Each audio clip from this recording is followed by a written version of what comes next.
The PlayStation, the N64, and the Sega Saturn were soon to die, and I had no idea what was coming next.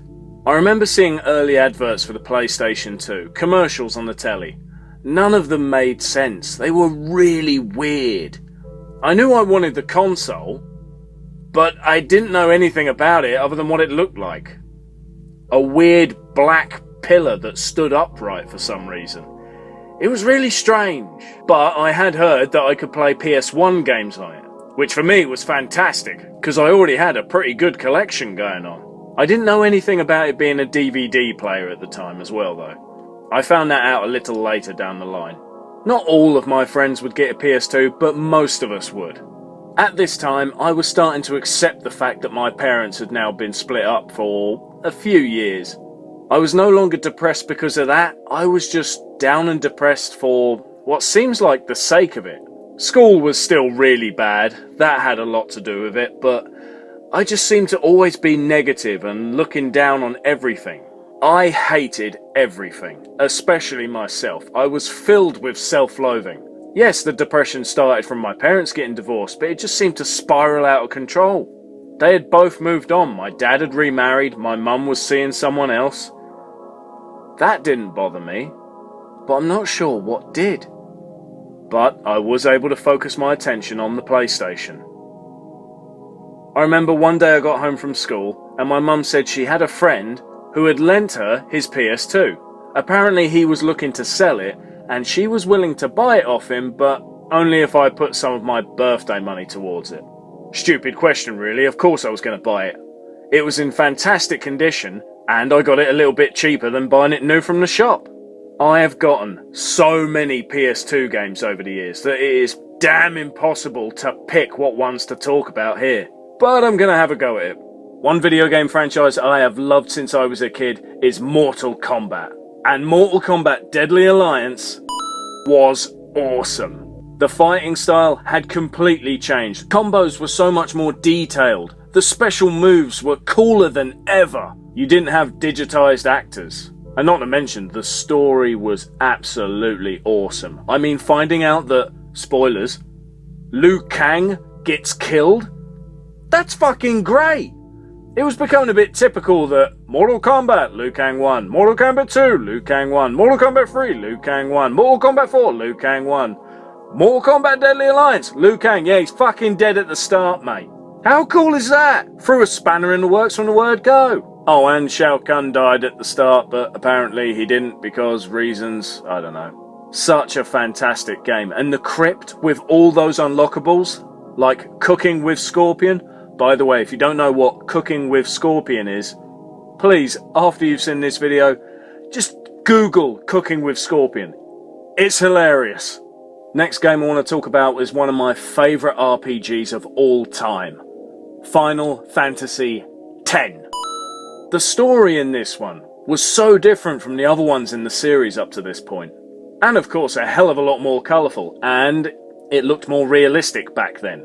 It's still damn fun to play today. It's been re-released on the PS3, it's been re-released on the PS4. It's damn easy to get hold of a copy. The characters in the game all feel so unique. I mean, don't get me wrong, they have traits that are similar from other characters in the past. Auron reminds me a lot of Cloud from Final Fantasy VII. Lulu obviously reminds you of Tifa from Final Fantasy VII. Wakka reminds me of Zell from Final Fantasy VIII, because he's so irritating and he's got a stupid quiff going on. And Seymour, yeah, he has a few similarities to Sephiroth in appearance, I guess. Not majorly, but there are a few. But the gameplay in this one is just fantastic. Everything about the game is great. I never really liked the sequel, but I haven't played it in years, so maybe one day I'll give it another try. Also, the leveling up system, the sphere grid you can use in this game, that's fantastic. I don't know how anyone thought that up, but I really like it. Anyway, the next game is a horror one. The Suffering. While all of my friends were into your Resident Evils and your Silent Hills, don't get me wrong, I was too a little bit, I loved The Suffering. Being a prisoner on death row and then literally having hell break loose around you, this thing starts off with instant carnage.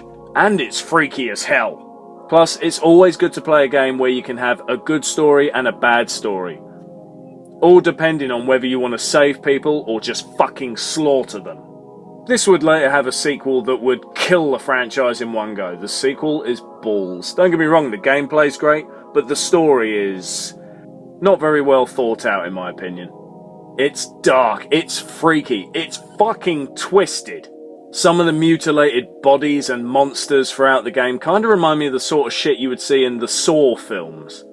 Yet this came out way before any of them. A true classic, and people seem to have forgotten about it. So much so that you could call it a hidden gem.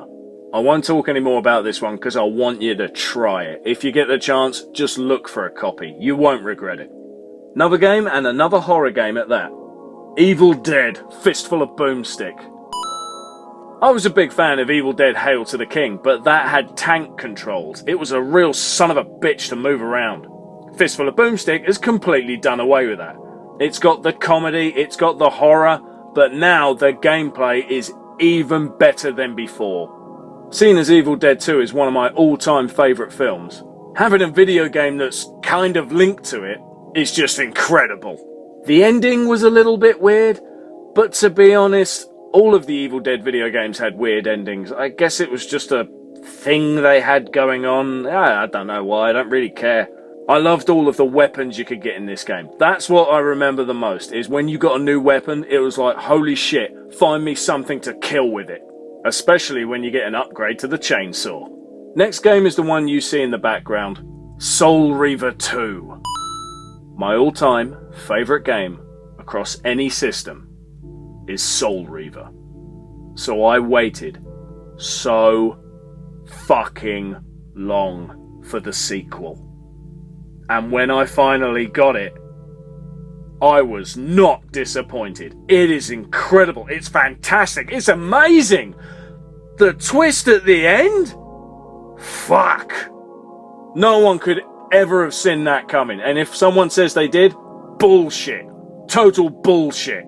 The visuals are stunning. And for some reason, I think the visuals are more stunning than its sequel, Legacy of Kain Defiance.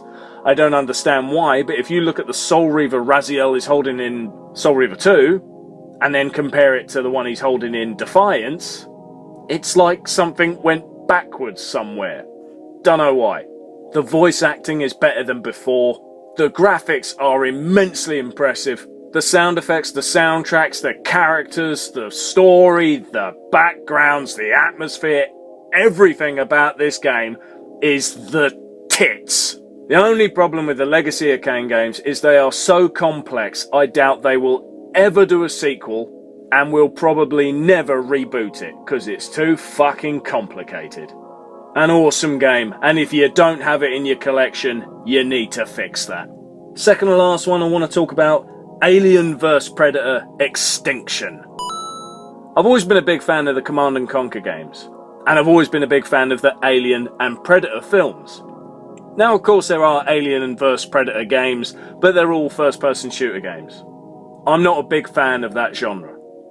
They all feel really repetitive. Half the time I play one of them games, I get halfway through it and just think, I'm bored. I had fun, but now I'm bored.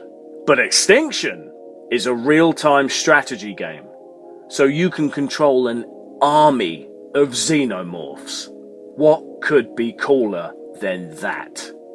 The answer is nothing.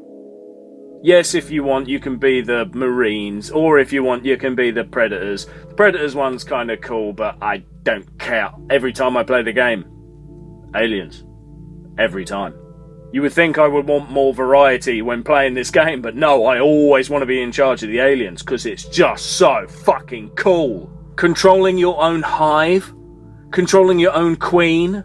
When you want troops, you don't go and click a counter and add number up. No, you've got to put facehuggers on your victims. It's all about building the hive. Just like you expect from the mentality of the aliens in the films. A superb game, an awesome game. Why it's the only one of its kind, I don't have a fucking clue. Anyway, final game I want to talk about is Hack Infection. This RPG is a weird one. It's part of a quadrilogy, 4 games. They were released very close to each other, and they give the false impression that you are playing a big MMORPG. When you're not, it's single player, there's no one else online with you. The game doesn't even click online, at least I don't think it does. But it gives the impression that you're online, with other people, going through this strange adventure that's happening both in the real world and in a game world. Even though the real world is also a game, the game world is a game world inside of a game that's a game and you're playing that game. Fuck me, I'm confused. It gives you a real sense of being in another place. Kinda like you would get from playing the Elder Scrolls games later on in life as a gamer. But of course you haven't got to that point yet because this is only the era of the PS2. So unless you're a PC gamer, you may not have experienced such a online world. I certainly hadn't. So I really appreciated this sort of fake story arc that really dragged you in. Graphically, it wasn't the most impressive at the time, but it was far from the worst. The gameplay was simple. Find the monsters, kill the monsters, lots of dungeon crawling. It was more focused on the story than it was the actual gameplay at times. Probably its only downfall, really. Not enough variety in what you're actually doing when going through dungeons. But all in all, those are a few of the awesome games I had growing up for the PS2. I would collect for that damn console for years, and still do. The fact that you could play the awesome PS2 games, the fact that you could play the incredible PS1 games, the fact that it was a DVD player. No wonder this is still the greatest sold video game console in history. Me and my friends would always meet up and play the most random of games. Yet, not all of my friends owned a PS2. Some of them owned some other consoles. So when I wasn't at my place, feeling sorry for myself, or at school, hating every single minute of it, I would go around my friend Pete's house, and we would play the console that he bought.